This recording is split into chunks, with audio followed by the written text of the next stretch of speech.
All right, you're all welcome to our first episode of FTSM podcast. And let me introduce my guest. I have Joel, I have Mariah, and I have a guest in here to discuss the issues plaguing the youth in our society and in the world at large. So, going to start, let's hear from Joel, as you just give us a perspective on the issues that you think are plaguing the youth. Let's just get right into the discussion. Let's not beat around the bush. Let's go straight into it, and then let's see how it goes from there. All right, over to you, Joel. Okay, so like we are talking about the issues that the youth face in our generation, and when you look at the youth now, we are so attached to certain things, and there are few things that I would like to list that I think is causing is causing the youth a lot of problems, or there are issues that the youth are facing, and we all know about trending things. You understand, like the youth are so attached to certain things that are trending. So, like, let's say, for example, as a youth, there are certain things that it is expected of you. Maybe if you have not heard of it, then Charlie, you are not part of the people that are trending, or you are not part of the people that are current. Let me use the word current. The word current, because there are certain things that if you are not doing in this generation, then it's like you are lacking behind, or it's like, Charlie, you are not in the game.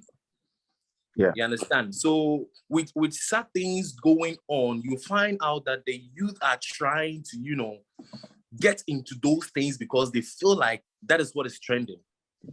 All right. Okay. They feel like that is what is trending. So if you are not doing it, then you are not part of the generation. Or if you are not doing it, then Charlie, there is no way you are part of what is happening, or you have no idea of what is happening.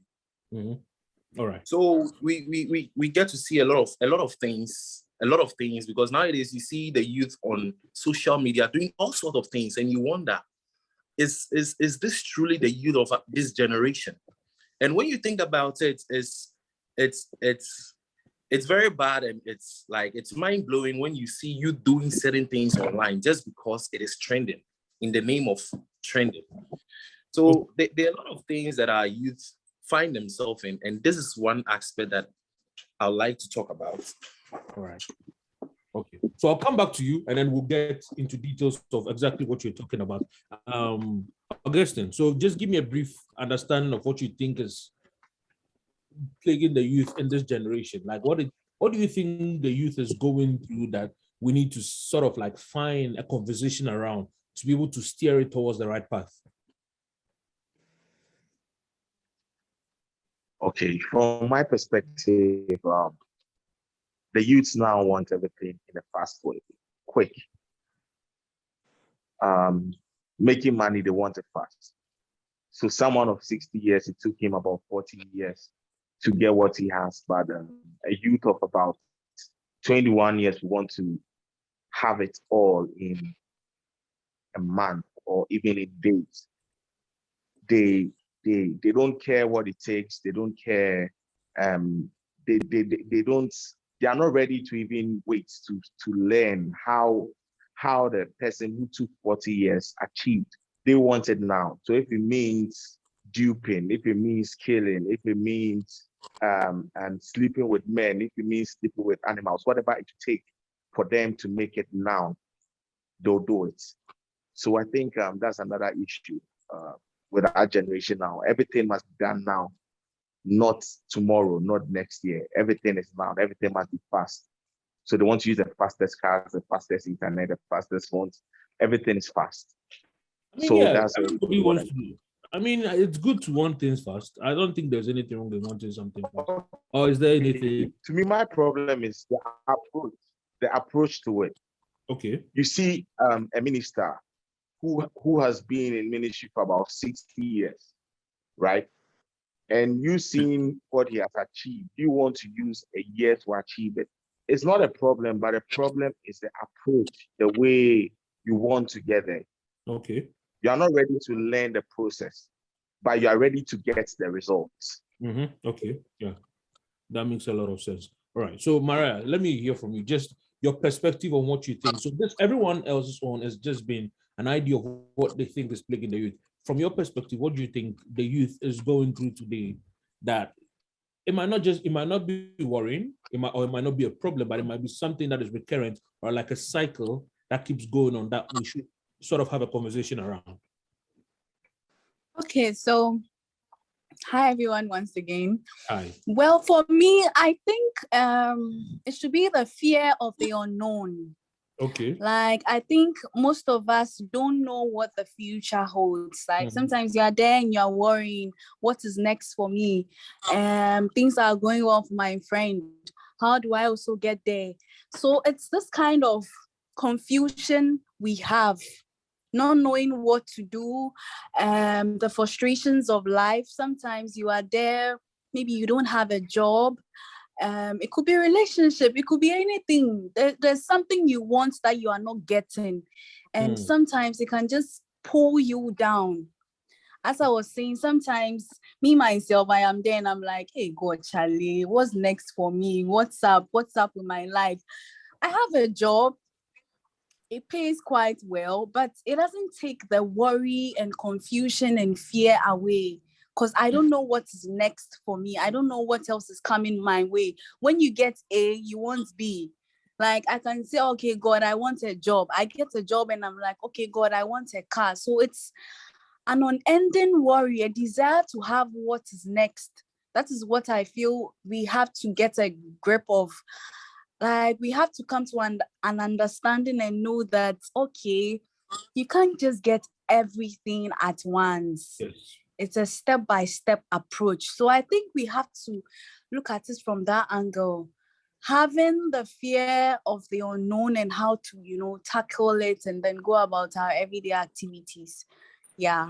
Okay, all right. So I believe everyone has shared a different perspective of what they, maybe from personal point of view, from a secondary point of view, where you think we're all going through something. So personally, I believe that there's a lot of things that are happening in this generation that needs addressing.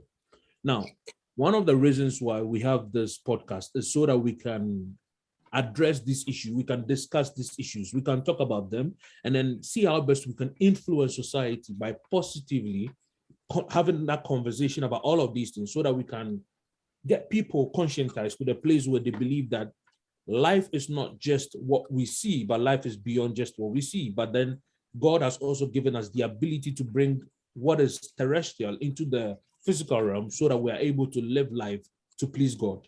So basically, that is one of the reasons why we're doing this discussion. So I'm going to go back to my guest and then sort of get more details about other things as well. So I'm now going to pose them like very different questions from exactly what they've explained as to what they think is plaguing the youth in this generation. So my first question to you is, do you think that the church has helped in shaping how the youth thinks or how the youth behave out there? Do you think the church has been a better influence on the youth in this generation? Augustine, what do you think about this?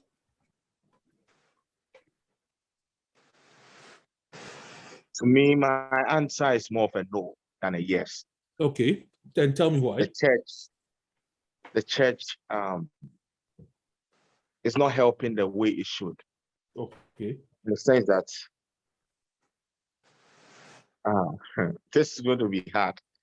Just say that. I don't want to mention any names or no, you don't have to, but you can just go through locations. But generally, you have a youth being in a church, like maybe a lady, and maybe goes to the pastor, this is what I'm going through, this is what my family is going through. And instead of the pastor being there to either help that person financially or spiritually, you would rather want to take advantage of that person. Wow. And it's happening all around. So it now becomes more like, let me have something to do with you, and then I would also help you financially or that. And even come to in line with the guys like this too. Now the guys that do frauding and stuff, their pastors, I'll be like, when you have a client, come and see me. I'll pray for you, and then you're going to make it. So, to me, the church is not helping, because the evil they are supposed to get rid of they are rather bringing it into the house of God. Hmm. So then there's no difference. There is nothing that is setting them apart. So at the end of the day, to me, they are not helping. The church is not helping. Yeah. Okay. So, all right. So you are looking at the church from your perspective, from a few of the things you encountered. So that might not all the other churches that have been out there. This is just from what you've encountered. So, Mariah, what do you think? From your personal experience, Mariah, what do you think you've experienced, or what do you think others have experienced, or you've heard people experience from churches, and what their influence has been on them? Okay, so for me, I think based on the things I've heard or experiences I've had, I feel that most of the times when the youth or when we go through problems and, situations and all that, instead of going to the church for help, we run away from the church because we feel sometimes, not all churches, but from what I've heard, we feel the church doesn't give the right counsel, platform. Like, you can't really express yourself the way you have to. Do you understand? So instead of going to see a pastor, going to the church, I'm going through this, how do I go about this? They would want to talk to their friends. They would want to talk to a therapist, talk to a counselor, because they feel the church is not the place. Okay. So I feel like the church is not being the home it is supposed to be for us to run to in terms of our frustrations or the problems we go through daily. Because if you have a problem, it could be financial, it could be a relationship problem, it could be any type of problem. But usually when you go to the church, they will tell you pray. Mm-hmm. But I feel sincerely, yes, we have to pray. But there are some things, it's not prayer that is going to solve it. You can tell your church member to pray, but you also have to tell him that, okay, if you want to earn, you need a job. Yeah, true. There was this church, I can't mention names, but I had a friend and she got pregnant out of the blue, and I mean, it has happened, but the type of frustration and pain she went through, even in the church, it wasn't easy. Wow. And so if someone else should get pregnant in the same church, in order to avoid this frustration, this embarrassment, the person might go and abort the baby. Mm-hmm. Because, okay, I don't want to come to the church and maybe they would embarrass me. They would say all these things against me. So I feel the church is not being the home it's supposed to be for us. All right. I don't know if you get me. Yeah. I understand exactly what you're saying. So you see, the church is supposed to be the place for sinners to run to get saved from the well. Exactly. But the church has become like the place where people who are able to pretend well thrive in the church. Exactly. Who are actually coming as they are. So I totally understand your point. Joel, so what do you think on this? Before I say anything, what do you think on this? Yes, well, I think the church should encourage more of the youth. The church should focus much on the youth because, as youth, the youth want to explore. The youth want to explore. In fact, they want to know certain things. They want to experience certain things. So when the church is able to focus much more on the youth, we are able to build them, right? So I think that even though the church is doing well in encouraging the youth, but they are supposed to do more. Like what my sister just said, Maria, the church can organize, what we call workshop. Okay. Workshop for the youth. The church is more than an institution. It's like the church is a family, it's a home, whereby we open we have open arms towards everyone that comes in. Right. And if we are able to encourage the youth, if we are able to build our youth, then there are certain things that we won't be seeing in the church. Okay. Because my brother just mentioned that, Augustine just mentioned that there are certain things that the youth want to talk about, but they can't talk about it in the church because they feel like, you can't say certain things in the church. Let's be real, right? You can't say certain things in the church, and you need someone of a same peer, okay, so that you can relate. You can relate. You can know what the youth is going through. That is why some churches have youth church, because that place the youth are able to express themselves. Okay. You understand? Yeah. The youth are able to express themselves because it is their church. They do whatever they want to do. They have fun in the church. The church is not supposed to be a place whereby we go to church and all that, and they feel like, oh, there is nothing happening much in the church. So why should I even go to the church? Yeah. Exactly.